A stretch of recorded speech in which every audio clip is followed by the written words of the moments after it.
Hello दोस्तों, एक बार फिर से स्वागत है आपका जोशी ऑनलाइन क्लासेस में। आज का हमारा टॉपिक है समय रेखा पर स्थित जो हमारे प्रमुख भारतीय राज्य हैं उनके बारे में। इससे पहले हमने एक वीडियो बनाया था जिसमें हमने कर्क रेखा पर स्थित जो प्रमुख भारतीय राज्य हैं उनको देखा था। अगर आपने वो वीडियो नहीं देखा है तो आप इस वीडियो के डिस्क्रिप्शन बॉक्स में उसका लिंक देख सकते हैं। और आज जिस टॉपिक को हम कवर कर रहे हैं वो है समय रेखा पर स्थित भारतीय जो प्रमुख हमारे भारतीय राज्य हैं उनके बारे में।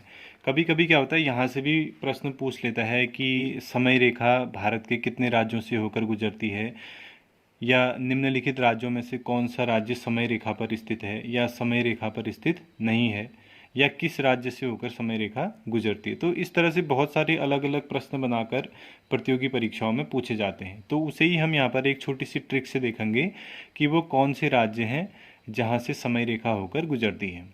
कभी तो सीधे सीधे प्रश्न ऐसे पूछ लेता है कि जो समय रेखा है वो भारत के कितने राज्यों से होकर गुजरती है। तो आपको याद रखना है कि जो समय रेखा है वो भारत के 5 राज्यों से होकर गुजरती है। इससे पहले हमने जब कर्क रेखा की बात की थी तो कर्क रेखा में हमने देखा था कर्क रेखा भारत के 8 राज्यों से होकर गुजरती थी। तो समय रेखा जो हमारी है वो भारत के 5 राज्यों से होकर गुजरती है। अब इन्हीं हम 5 राज्यों को एक छोटी सी ट्रिक से कवर करेंगे कि वो कौन कौन से 5 राज्य हैं जहाँ से समय रेखा होकर गुजरती है।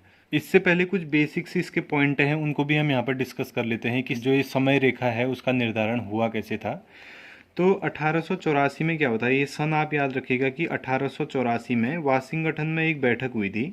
और वाशिंगटन में जो बैठक हुई थी इस बैठक में यही डिस्कशन किया था कि समय रेखा और तिथि रेखा को किस तरह से निर्धारित किया जाए। तो यहाँ पर जो डिस्कस हुआ था उसके बाद जो रिजल्ट निकला वो ये रिजल्ट निकला कि जो ग्लोब पर जो हम ग्लोब का अध्ययन करते हैं उस पर जो 0 डिग्री की जो देशांतर रेखा होगी वो जो देशांतर रेखा होगी उसे क्या माना जाएगा, प्रधान समय रेखा माना जाएगा। ये 0 डिग्री देशांतर को क्या माना गया है, प्रधान समय रेखा माना गया है। आप लोग ये याद रखना, कभी कभी ये भी प्रश्न पूछ लेता है। या इसी का दूसरा नाम प्रधान यामोत्तर रेखा, यामोत्तर भी इसे बोला जाता है। तो आप इस तरीके से भी इसे याद रख सकते हैं कि जो 0 डिग्री देशांतर रेखा है उसे ही प्रधान समय रेखा माना गया है और इसे प्रधान यामोत्तर के नाम से भी जाना जाता है। तो अगर यामोत्तर लिखा होगा तो कंफ्यूज होने की आवश्यकता नहीं है, ये दोनों एक ही हैं। ठीक, तो ये जो 0 डिग्री देशांतर है वो इंग्लैंड का एक प्रमुख शहर है ग्रीनविच।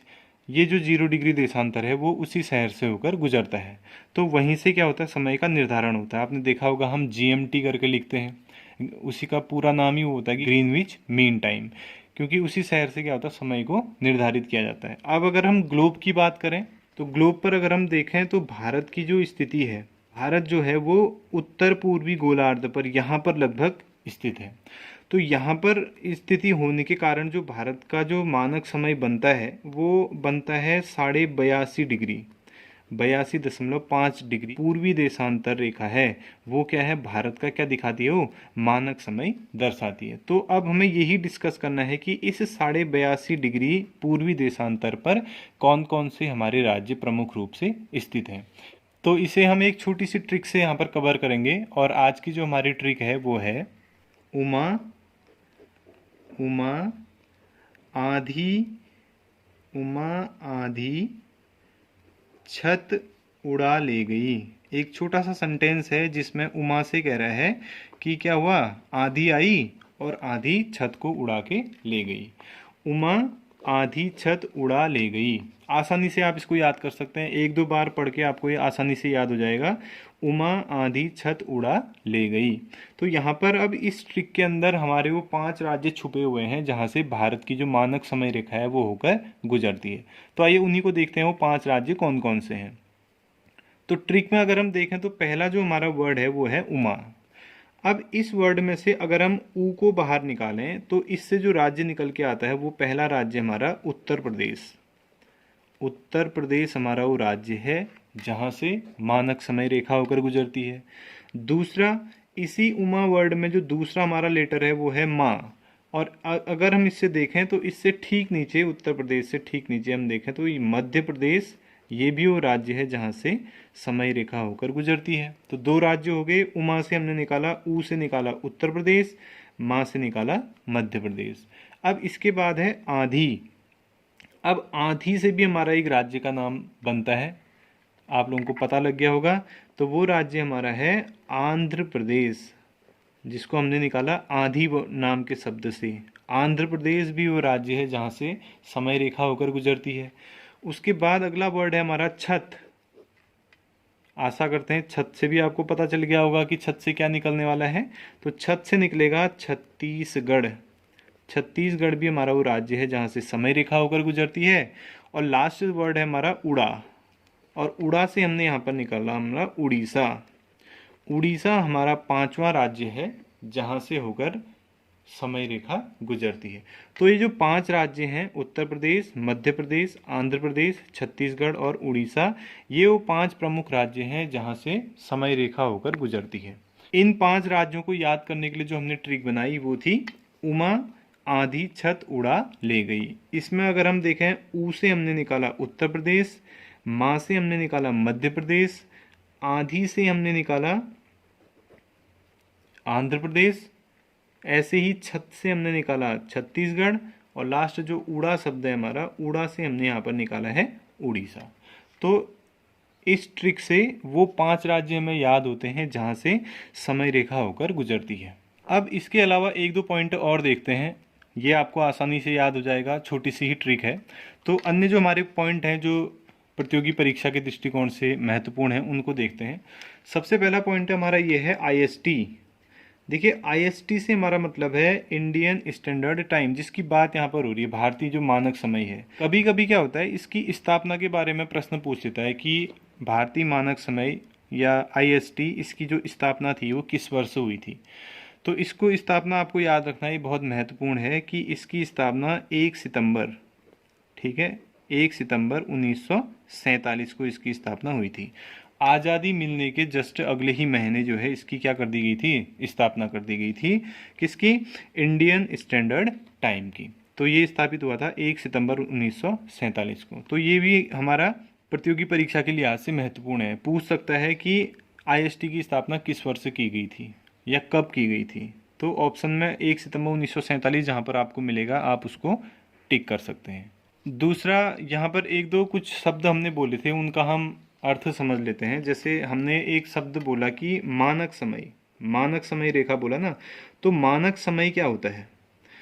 मानक समय देखिए ये होता है दोस्तों कि जैसे कोई देश है या कोई विस्तृत भूभाग है, वहाँ के लोगों के द्वारा जो समय व्यवहार के लिए, अपने व्यवहार के लिए जिसे स्वीकार किया जाता है उसे हम मानक समय बोलते हैं, ठीक है।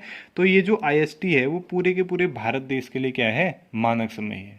सभी क्या करते हैं, इसे स्वीकार करते हैं, तो ये भारत का क्या हो गया, मानक समय हो गया। इसी तरह से एक क्या होता है, स्थानीय समय होता है, स्थानीय समय। अब ये नाम से ही स्पष्ट है, स्थानीय समय। स्थानीय समय से हमारा क्या मतलब हुआ, जो किसी एक विशेष स्थान के लिए प्रयोग होगा। स्थानीय समय से हमारा तात्पर्य हुआ जो छोटे स्तर पर या अपने हम आस पड़ोस में या अपने स्थान का ही, जो हम अगर ले लें, अगर हम अपने स्थान की ही बात करें, किसी स्थान विशेष का जो समय होता है वो क्या कहलाता है, स्थानीय समय कहलाता है।